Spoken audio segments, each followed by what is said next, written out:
चित्र देखे और मैंने देखा कि सेल वॉल स्ट्रक्चर पर बहुत सारे अच्छे अच्छे चित्र हैं जो कि कभी मुझे याद पड़ता है कि मैंने कभी अपने समय में पढ़ा हो और इतना स्पष्ट किसी ने बताया हो दिखाया हो मुझे खुद नहीं याद पड़ता है, जबकि मैं अच्छे शिक्षकों से पढ़ा हूँ फिर भी उस लेवल तक जा करके जितना अब इसमें आपको भी देखने को मिलेगा नहीं मिल पाता हम लोग को ही नहीं मिला। तो कम से कम आज जो चीज़ें अवेलेबल है उसमें हम देखते हैं।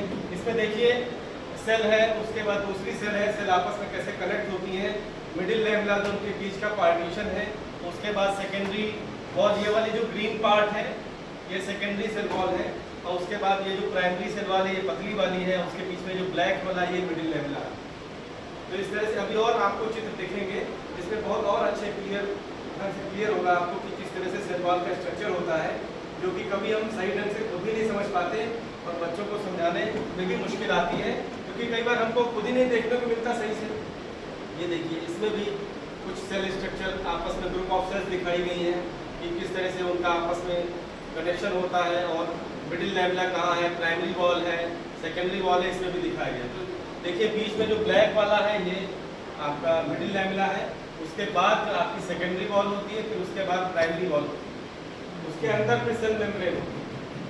सेल वॉल ये इतना का सेल वॉल का दिखाने का प्रयास किया जा रहा है। तो सोचिए कितनी सारी लेयर्स होती हैं आपके सेल वॉल के साथ साथ मेम्ब्रेन भी होती है, सेल वॉल में भी कई सारी लेयर्स हैं। सुरक्षा की दृष्टि से प्लांट सेल में और ज़्यादा इंतजाम है, आप जानते ही हैं कि जो प्लांट सेल है उसमें सेल वॉल पाई जाती है। तो प्लांट सेल की स्पेशली बात हो रही है, तो मैं केवल एक एग्जाम्पल दे रहा हूँ, मेरा सेल वॉल पढ़ाने का कोई इरादा नहीं है, मैं पढ़ाना चाहता हूँ, केवल मैं आपको दिखाना चाहता हूँ कि किसी एक टॉपिक पर जब हम थोड़ी रिसर्च करते हैं, कुछ ढूंढते हैं, अपना भी उस पर कुछ शोध करते हैं, पता करते हैं, तो हम बच्चों को और बेहतर बताने में सक्षम हो जाते हैं।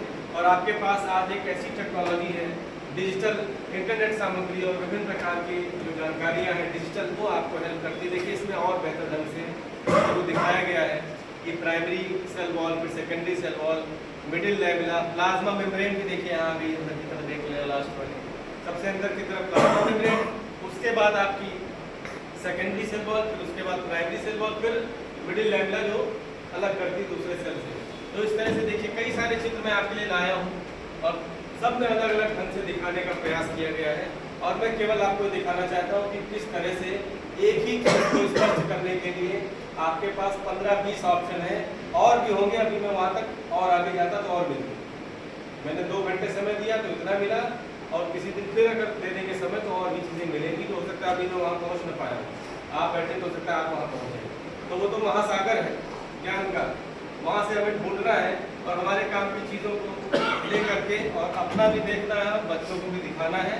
तो इस तरह के देखिए अलग अलग इमेजेस हैं और हर इमेज में आपको सेल वॉल को स्पष्ट करने का प्रयास किया गया कि किस तरह से है। इसमें अगर कुछ इमेजेस आपने बच्चों को दिखा दी, उनके दिमाग में एक बार पिक्चर सेट हो गई, क्योंकि देखी हुई चीज़ों का प्रभाव आप जानते हैं ज़्यादा देर तक दिमाग पर रहता है। इसलिए विजुअल इफेक्ट्स जो हैं, ऑडियो विजुअल जो एड्स हैं, उनको यूज़ करने की बात शुरू से होती रही है। हम सभी लोग ट्रेंड हैं, हमारी विभिन्न प्रकार के बीएड वाले चाहे पीटीसी चाहे जो भी प्रशिक्षण हमने किया वहाँ भी यही बताया जाता है कि आप सामग्री का प्रयोग करिए। उस समय हम लोग पढ़ते थे दृश्य सामग्री और श्रव्य सामग्री, तो उस समय ऑप्शन कम थे आपके पास जब हम लोग बीएड कर रहे थे। मैंने 2002-3 में बीएड किया है, उस समय हमारा डिजिटल बहुत ज़्यादा उतना नहीं था, हमारे पास कंटेंट मौजूद नहीं था, इंटरनेट उतना उपलब्ध नहीं था। लेकिन आज की डेट में अगर हम ट्रेनिंग लेते हैं तो अब इन सब चीज़ों के बिना प्रशिक्षण अधूरा है, इसकी भी बात हमें करनी ही पड़ेगी। देखिए इसमें और इसमें लेयर्स दिखा दिया, S1, S2, S3 ये हमारी सेकेंडरी सेल वॉल ये है, और उसके S1 ये है, सेकेंडरी सेल वॉल में भी S1, S2 है, प्राइमरी सेल वॉल को आप S3 बोल सकते हैं। तो इस तरह से नंबरिंग करके दिखाया गया S1, S2, S3।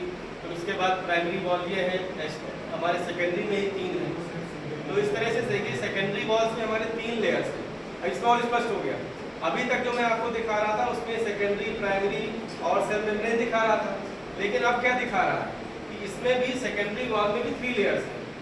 अब हम ये नहीं आप सोचना है कि हम उतनी डिटेल में, हमको पढ़ाना नहीं बच्चों को कि उनको रटाना है कि बच्चों रटो 3 लेयर्स, ऐसा नहीं करना है। लेकिन अगर ये वो देख ले गए, उनके दिमाग में कॉन्सेप्ट बैठ गया कि हाँ सेल वॉल ऐसी होती है, तो वो आगे उनको हमेशा हेल्प करेगी और आपकी पढ़ाई को, आपके द्वारा दिए गए शिक्षण कार्य को हमेशा वो याद करेंगे और उनका कॉन्सेप्ट इसी समय से अपना मजबूत नींव बनने लगेगी। इसके बारे में डिटेल में पढ़ने में आगे आसानी हो। तो हम ये भी नहीं कह रहे हैं कि आप 10th में MSc का पढ़ाइए और ऐसा भी हम नहीं कह रहे कि आप जैसा करो वैसे ही पढ़ाइए, केवल मैं आपको एक एग्जाम्पल दे रहा हूँ कि अगर हम इस तरह से चीज़ों को प्रेजेंट करेंगे तो बच्चों को निश्चित रूप से ज़्यादा बेहतर ढंग से उनके अंदर समझ विकसित होगी। वो आप क्या यूज़ करोगे, वो कौन सी इमेजेस होगी, मेथड क्या होगा, वो आप डिसाइड करेंगे। हर टीचर का अपना मेथड होता है, पढ़ाने की अपनी ललक होती, तरीका होता है और वो उसके लिए बेस्ट होता है, तो कोई दिक्कत नहीं है। लेकिन हम अपना दूसरों से, अपने पर्यावरण से, वातावरण से सीखते रहें, दूसरे शिक्षकों से सीखते रहें, तो निश्चित रूप से हम प्रोग्रेसिव रहेंगे और प्रोग्रेसिव होकर के हम अपनी टीचिंग को बेहतर बना सकते। देखिए कलर्स का यूज़ करके अलग अलग लेयर्स को दिखाने का प्रयास किया गया है और इस तरह की चीज़ें मुझे नहीं याद पड़ता कि कभी मुझे किसी ने पढ़ाई दिखाई थी। हम लोग की एज हो गई, पढ़ते लिखते बहुत सारी क्लासेस पढ़ी गई, बहुत कुछ पढ़ा गया, पढ़ाया भी गया, लेकिन अभी तक मैं ही खुद इन सब चीज़ों में इन्वॉल्व नहीं हुआ था और मैंने देखा कि कितने अच्छे, मेरा मन नहीं मतलब भर रहा था कि मैं कहाँ रुक जाऊँ, मुझे अपने आप को रोकना पड़ा कि मुझे जाना है डायरेक्ट। और सुबह मैंने 2 घंटे बैठ के यहाँ आने से पहले इतनी रिसर्च करी और मेरा मन उसमें और डीपली जुड़ता चला जा रहा था, मुझे लगता था और कितनी अच्छे चित्र मैं इकट्ठा कर सकूँ।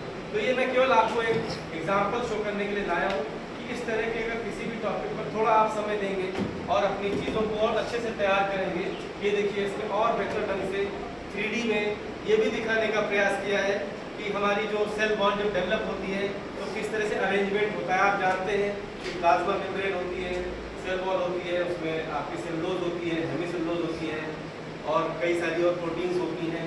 प्लाज्मा मेम्ब्रेन में भी आप जानते हैं प्रोटीन्स होती हैं। फ्लूइड मोज़ेक मॉडल आपने याद होगा आपको। तो इन सब चीज़ों का जो कभी थोड़ा बहुत हम लोग कॉपी में किताबों में बनाते थे, देखिए कितना अच्छे ढंग से अरेंजमेंट दिखाया है। अब हमें इसको डीप लेवल में बच्चों को रटाना नहीं है कि इसको सब देखो याद करो, हमें केवल उनको ये शो करना है ताकि उनके विजन उनका डेवलप हो जाए कि सेल वॉल कैसी होती है, प्लाज्मा मेम्ब्रेन कैसी होती है। अगर हम ये डेवलप कर लेंगे तो हम बहुत सक्सेस हो जाएंगे, हमें एक अच्छा एक टीचिंग करने का भी मौका मिलेगा और बच्चे भी हमारी टीचिंग के प्रति अट्रैक्टिव रहेंगे।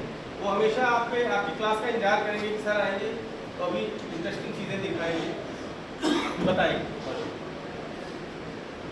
तो अभी देखिए मैंने आपको 8-10 चित्र सेल वॉल से संबंधित दिखाए और ऐसे ही मैं आपको कुछ कोशिकांगों के चित्र लेके आया हूँ जो कि मुझे भी बहुत अच्छे लगे, मुझे भी रोचक लगे। और देखिए कितना सुंदर चित्र क्लोरोप्लास्ट है, आप सब जानते हैं, लिखा नहीं है लेकिन हम सब जानते हैं कि क्लोरोप्लास्ट है और कितने अच्छे ढंग से एक ऊपर कट करके और कितना सुंदर ढंग से दिखाया है। अब हम बहुत बच्चे को समझाते हैं कि बच्चों क्लोरोप्लास्ट ऐसा होता है, उसमें ये होता है, उसमें सिक्के जैसी रचनाएं होती, बच्चे सोचते तो हैं लेकिन वो कल्पना नहीं कर पाते। और जब ये वो एक बार देख लेंगे तो उसके बाद जब आप बताएंगे, जैसे मान लीजिए बच्चे को आपने दिखा दिया कि बच्चों देख लो, मोबाइल ही आपने चला दिया क्लास में और बच्चों ने 5 मिनट में देख के आपको वापस कर दिया, फिर आपने कहा कि अब देखो बच्चों इसमें जो ये है इसमें सिक्के जैसे, तो उसको आपको ज़्यादा समझाना नहीं पड़ेगा, वो तुरंत इमेजिन कर लेगा। हाँ सर ने चित्र में दिखाया तो बहुत बढ़िया। तो वास्तव में like coins, group of coins हम लोग यही पढ़ते थे। तो हम लोग जब पढ़ते थे तो ये सब कहाँ देखने को मिलता था, मैं तो नहीं पढ़ा हूँ भाई, मैं 95 और 97 का इधर हाई स्कूल, तो मेरे ज़माने में ये सब तो बहुत दूर की बात है, कुछ नहीं देखने को मिला। जो वही कौन सी तो बुक्स पढ़ते थे हाई स्कूल में, जो सरकारी चलती थी वो पढ़ते थे, उसके बाद एमपी कौशिक आ गई, यही पढ़ते थे बस। उसमें जो दिया बस वही दुनिया थी, इसी से जान लीजिए जो जानना था। ये देखिए क्या क्या चीज़ें मौजूद हैं, कितने बढ़िया से चीज़ें, ये देखिए। और ये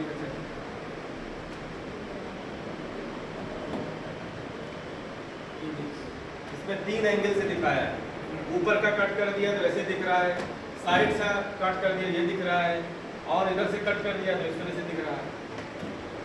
तो इसमें जो ग्रुप ऑफ पॉइंट्स है, थाइलेकॉइड्स को आपस में कैसे कनेक्ट करती हैं और उनका कहाँ पे वो सेट होती हैं, किस अच्छे ढंग से इसमें चीज़ें दिखाई गई हैं।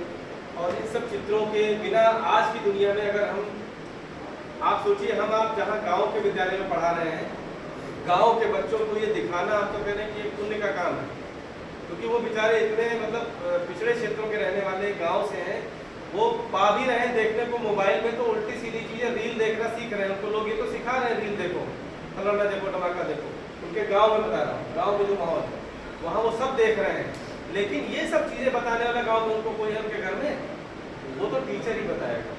तो ऐसा नहीं कि उनके पास टेक्नोलॉजी नहीं पहुँच रही है, वो सब जान रहे हैं। वो इंस्टाग्राम चला रहे हैं, आप भी जान रहे हैं, आप नहीं चला पाओगे। गांव का बच्चा इंस्टाग्राम पे रोज पोस्ट डालता है, जो हम आप कहते हैं कि ऐसा कुछ नहीं, हमको सब पता है, वो हमसे आगे आप एडवांस हैं। गांव के बच्चे इंस्टाग्राम चलाते हैं, हमारी आपकी इंस्टाग्राम की पोस्ट शायद ना पढ़ पाती हो, वो रोज डालते हैं। तो जब उनको इंस्टाग्राम चलाना आता है, आपको उनको मोटिवेट करना है कि बच्चों ये भी देख लो, इसके लिए भी जरा थोड़ा कोशिश कर लो। जब आप उनको 2 बार समझाएंगे, 4 बार बताएंगे, तो उनके अंदर भी आएगा इंटरेस्ट। पिलाओ अगर सर ने बताया तो बड़ा अच्छा। देखो माइटोकॉन्ड्रिया देखिए कितने अच्छे ढंग से इमेज दिखाया है। अभी मुझे इसमें अभी आपको मैं दिखाता हूँ, इसी में एक एटीपी वाला भी दिखाई पड़ेगा, जिसमें एटीपी भी दिखाए गए हैं कि एटीपी स्टोर हो रहे हैं, वो भी उसी में दिखाएगा। अभी शायद इसी में है, एक इमेज में था, ये भी है। देखिए ये है, देखिए यहाँ पे एटीपी सिंथेस एंजाइम वगैरह दिखा दिए गए हैं, कहाँ एंजाइम है, और भी चीज़ों को क्लियर किया कि कितना बेटर पिक्चर है। और ये हमारा समय भी बचाती है। अगर हम बोर्ड पे बनाते हैं तो हमें टाइम लगता है, अब एक तरह का बनाएंगे बस हो गया। क्लास में कितना टाइम आपको मिलेगा कि आप बहुत चित्र बनाएंगे, तो बनाने का ऑप्शन है नहीं।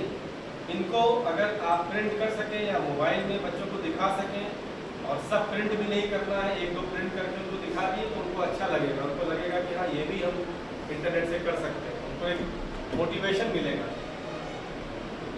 कई सारे हैं, यहाँ भी देखिए एटीपी सिंथेसिस का एक ऑप्शन दे दिया कि यहाँ सिंथेसिस हो रही है। तो मेरा इस सब चीज़ों को लाने का, आपको पढ़ाने का इरादा नहीं है, मैं केवल ये दिखा रहा हूँ कि हम क्या कर सकते हैं अपनी टीचिंग में और बेटर।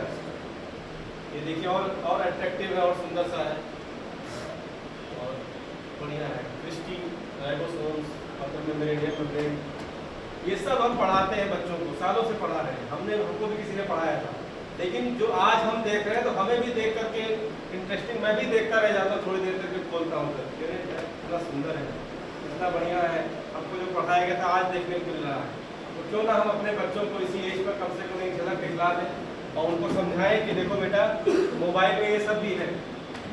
ये देखिए आपका एंडोप्लाज्मिक रेटिकुलम भी कितना सुंदर 3D चित्र है, जिसमें कि rough endoplasmic reticulum with ribosomes and smooth endoplasmic reticulum without ribosomes भी आपको अवेलेबल है। और बच्चों को जब आप ये दिखा देंगे तो बस अपने ज़रा सा इशारा किया कि बच्चों इस तरह होता है कॉन्सेप्ट, तुरंत समझ में आएगा। आपको बहुत ज़्यादा समझाने की जरूरत नहीं पड़ेगी, इसको देखा हुआ रहेगा, खाली थोड़ा गाइड कर दीजिए और उनको कॉन्सेप्ट बैठ जाएगा दिमाग में, और कभी आप कहेंगे तो बना भी देगा। हाँ सर ने दिखाया था, ऐसा था। ये जो डॉट्स बनी है दे आर राइबोसोम्स, उनको बताना है आपको। तो अगर उनको आपने बता दिया तो यहाँ से कॉन्सेप्ट उनका बन गया। तो इतने अच्छे अच्छे बेहतरीन चित्रों का प्रयोग हम करके देखिए, इसमें भी थोड़ा दूसरे ढंग से दिखा दिया उसी चीज़ को। न्यूक्लियस के साथ किस तरह से अटैच होती है एंडोप्लाज्मिक रेटिकुलम, ये भी दिखाई दे रहा है। और फिर एंडोप्लाज्मिक रेटिकुलम में काइंड है, वो भी यही बताए जा सकते हैं। राइबोसोम्स के बारे में एक ही चित्र से आप न्यूक्लियस और एंडोप्लाज्मिक रेटिकुलम का कनेक्शन, प्लस राइबोसोम्स और एंडोप्लाज्मिक रेटिकुलम का connection, plus kinds of endoplasmic reticulum, आप कुछ भी इसी एक चित्र से बता सकते हैं, और जो कि बच्चों के दिमाग में काफ़ी प्रभावी ढंग से बैठ जाने वाला है। देखिए एक और चित्र है और बेहतर ढंग से दिखाएंगे, कितना सुंदर चित्र है। और अगर बच्चे मोटिवेट हो गए, आपने थोड़ा उनको जगा दिया, ये इतना सुंदर चित्र वो अपने कागज पे भी बना के दिखा दे। जिस बच्चे की ड्राइंग अच्छी होगी वो अगर कलर करके इसको बना देगा तो देखने लायक हो जाएगा। हम सारे एग्जीबिशंस में आते हैं कई बार हम लोग अगर बच्चों को मोटिवेट करें, जिस टॉपिक पर हमारा मॉडल होता है उस पर बहुत अच्छी ड्राइंग्स भी बना करके बच्चे अपना खुद, अगर कोई बच्चा इसको बना देगा तो that will be an achievement. इतना अच्छा चित्र बच्चा बनाएगा तो हम लोगों को भी देखकर अच्छा लगेगा, वो बन सकता है। हम ये चीज़ें दिखाई नहीं पा रहे हैं कि बच्चों 3D इमेजेस ऐसी बनती भी हैं और हम कलर का यूज़ करके उसको बना भी सकते हैं।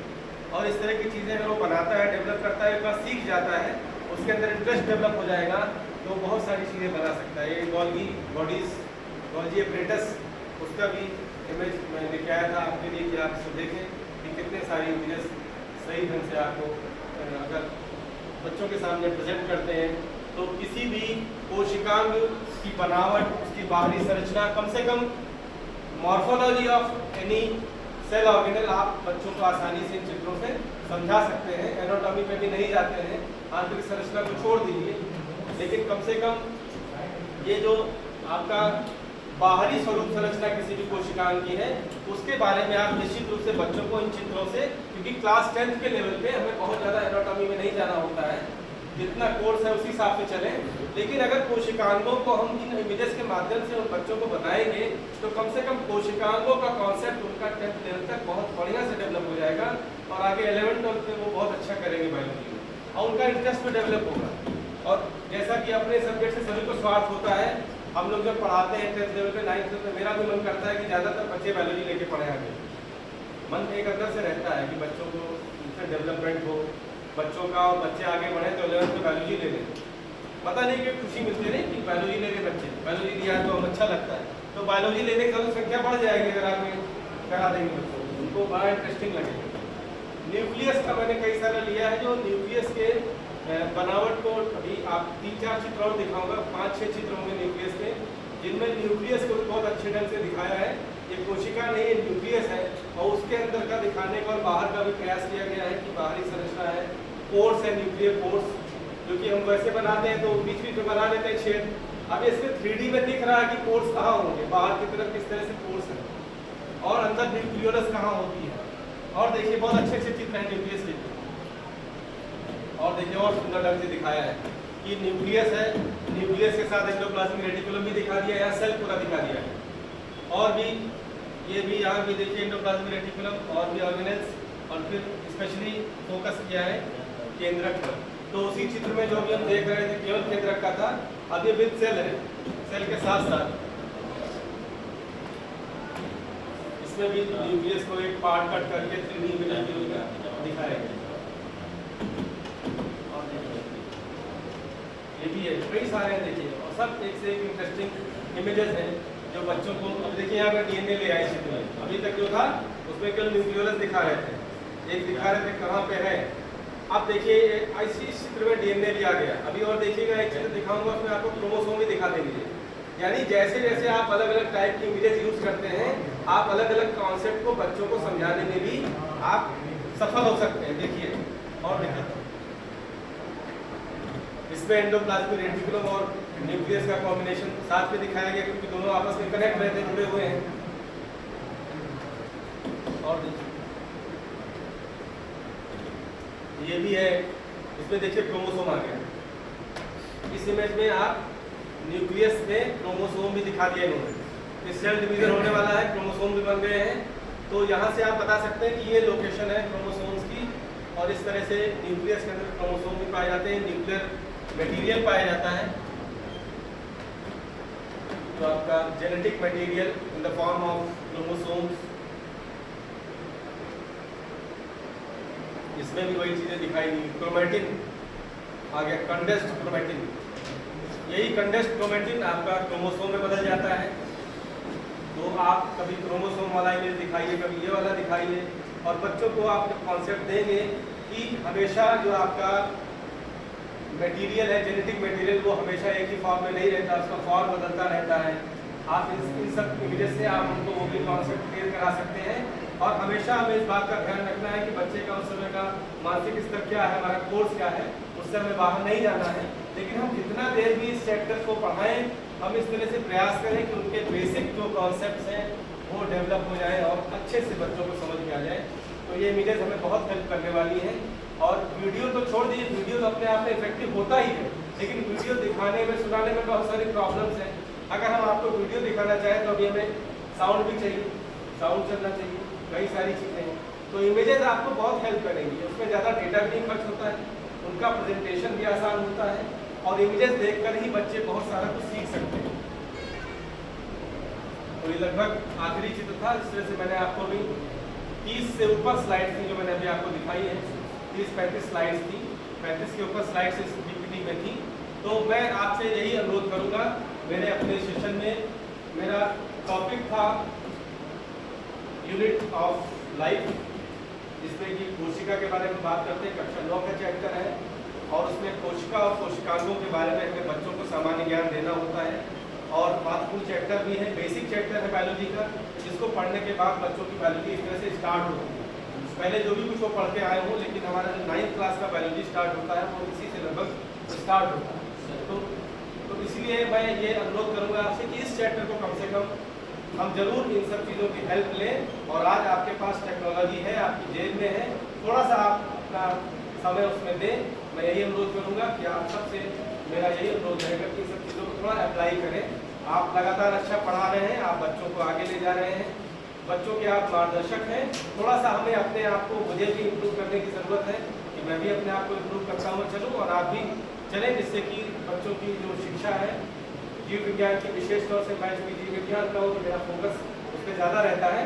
यहाँ पर फिजिक्स के भी लोग हैं, केमिस्ट्री के भी लोग हैं, हमारे जो एक और कौन है सर, लाल वाले जो फिजिक्स के हैं, केमिस्ट्री का कुछ में है नहीं, और रमेश जी मैथ के मैथ में चले गए। कोई बात नहीं, आप लोगों ने केमिस्ट्री कौन कौन है, केमिस्ट्री कौन पढ़ाता है, केमिस्ट्री कौन पढ़ाता है, कोई पढ़ाता है सर? आप सर इंटर लेवल पढ़ा रहे हैं सर, वो हो गया।